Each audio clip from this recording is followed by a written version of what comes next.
What's up, YouTube? Here's an update. Over the past few months, added some modifications, mainly suspension and things other than engine modifications. Just wanted to go over those quick, tips on how to save some money on things and, just updates. Okay, so first thing done, upgraded the coilovers. I did have eBay coilovers, and man, while they were cheap, they were terrible. They weren't blown yet after only driving the car for, a couple thousand miles. They just were, they were rough on the spine. So those have been upgraded. You can run with those eBay coilovers. It's just, I wouldn't do it for long. They're mainly just for slamming cars and and making them look all right. So that's the first thing. Those are about $1,000, brand new. Didn't really save much money on those. Second thing, did some visual modifications. These are actually the Honda Accord rear spats. So you can get these for like $30 at a junkyard if you find a Honda Accord. Do they fit perfectly? I'd say actually really close. You just have to use like double-sided tape here, like on the top, and then on the bottom I used zip ties to kind of hold those up. So yeah, they're not going anywhere unless the bumper does. Then we have, this is actually a MagnaFlow muffler that goes all the way back. I painted this black. This is actually like a one-piece catback. Got that for pretty cheap. It was like, I want to say $80. Couldn't pass it up. I was running a stock WRX catback. It was quiet. I was going to install like a cutout with that, but decided to go a different route. This is I'll start it up at the oh no, I can't start it up at the end of the video. I'm gonna show you why, but it's fairly quiet. When you get on it, it's pretty loud. Oh, and then while I'm back here, this is also a cheap mod you can do that'll really help things out.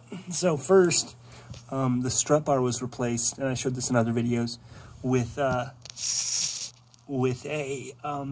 WRX strut bar. So this is a WRX wagon one. It's 20 millimeters. The stock one is like, I think it's like 12 millimeters. It's pretty much worthless. But as you can see, the end links here changed. And those end links are actually pretty cheap. They're end links from, you can order them brand new for $25. So much cheaper than normal end links you'd have to buy for, these Subarus. So they're actually for an Audi. Did some research on this. You can buy, they're the front end links for an early 2000s Audi, so like an A4 or something like that. I can post a link to those. They're an excellent modification. Stiffer. They're all metal as opposed to the plastic ones that come with these cars. You can definitely feel a difference. Then this little guy here, this is just a rear strut bar, and you can see I kind of made holes for it. You don't need to, you can just leave those tops off, but that provides a little bit more rigidity. Some question this mod, as I do as well, like you don't really need it, but that strut bar was $25, so I wasn't going to pass that up. Again, really keeping the chassis more rigid, not as loose. It's pretty rigid to begin with, but then some more mods here in the interior. I got WRX, 05 WRX rear seats. So those are in very good shape. Very nice. And then 02 WRX front seats.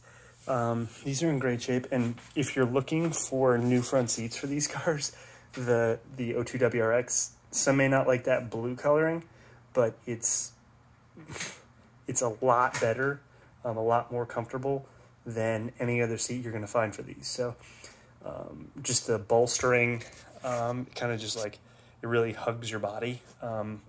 If you're a little bit taller and lankier, but you run a little bit higher, But again, they're going to hug your body more and just, you know, you feel more planted that way.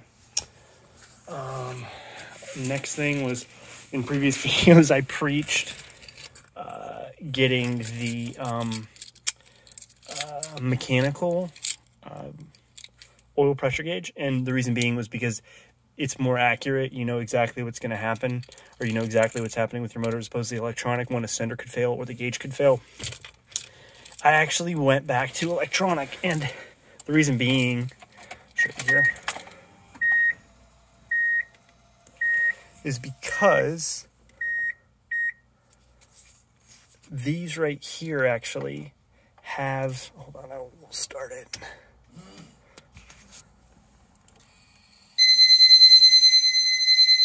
You hear that loud beep? These actually have an alarm on them.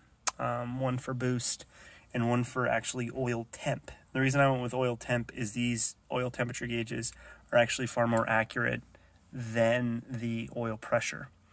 And with an alarm on that, I can set it to where, you know, if it gets above like 250 degrees, then an alarm will go off. And the reason I set it that high is because if you're actually low on oil, the temperature will actually start to skyrocket. So you can actually, instead of setting it for, you know, a low PSI pressure for oil pressure and worrying if the sender or anything else is going bad, you can actually just set it for temp there. Also, you can set it for the boost gauge. I set it for, you know, for mine for 7 PSI in case it ever goes over that. So those are modifications on the interior. Quite a bit done there. And then I did paint the wheels gold. So the video screenshot, to click on the video, will be the entire side of the car with the gold wheels. I just was getting a little bit tired of the bright green. It just got a little bit, was getting a little bit too much attention. As you can see here, the bumper is actually, I don't know if I posted that before, but it's got a front lift, but it's actually sitting on top of the car. And the reason being is because I got this, and I will post the install of this. I got a front mount intercooler, so I'm converting from a top mount to a front mount. I started just taking the bumper off and just kind of seeing where it would fit. I still need like the bumper mount, or excuse me, the front mount mount where the bumper beam would be. And also I'm missing one pipe. Got to sand these down and paint them. I don't know how. They got yellow paint on them, but I picked this up for cheap. This is supposedly a Rev 9 or a cheaper eBay front mount, but I got it for like 180 bucks. So you can tell it's cheaper just in the way that the fins connect. They're basically just like tapping the actual the core here. So a better made intercooler would have, you could see the weld points for each one, or it would be more connected, if you will. These are just like tapping it. So that is the updates as of now. Again, I'll post a video to the front mount intercooler install.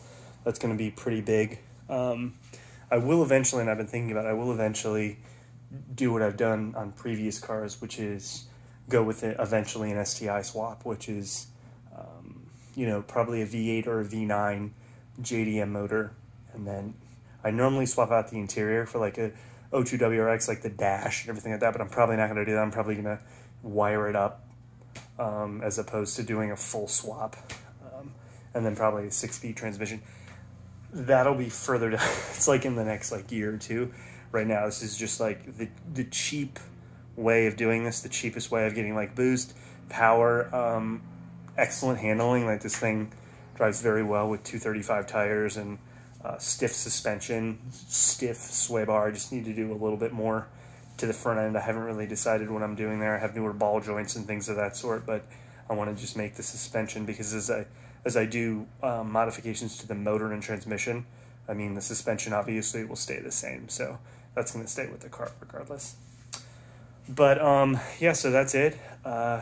Spent about, I want to give like a round number here. I've spent close to 5.5, 6K in total, including the car and I'm pretty happy where it's at. I think I could recoup most of my money if I wanted to sell it. Not that I'm really trying to right now. The more money I put into it, the more I want to keep it. So, oh, two other things, and that's it. I promise. Installed the AC back. It's summer now, so I just had it laying around. It gets this back piece right here, I believe it's called the evaporator, gets really close to the turbo heat shield, but it fits. So that's another reason why I'm installing the front mount, is because this AC line here gets incredibly close to the top mount.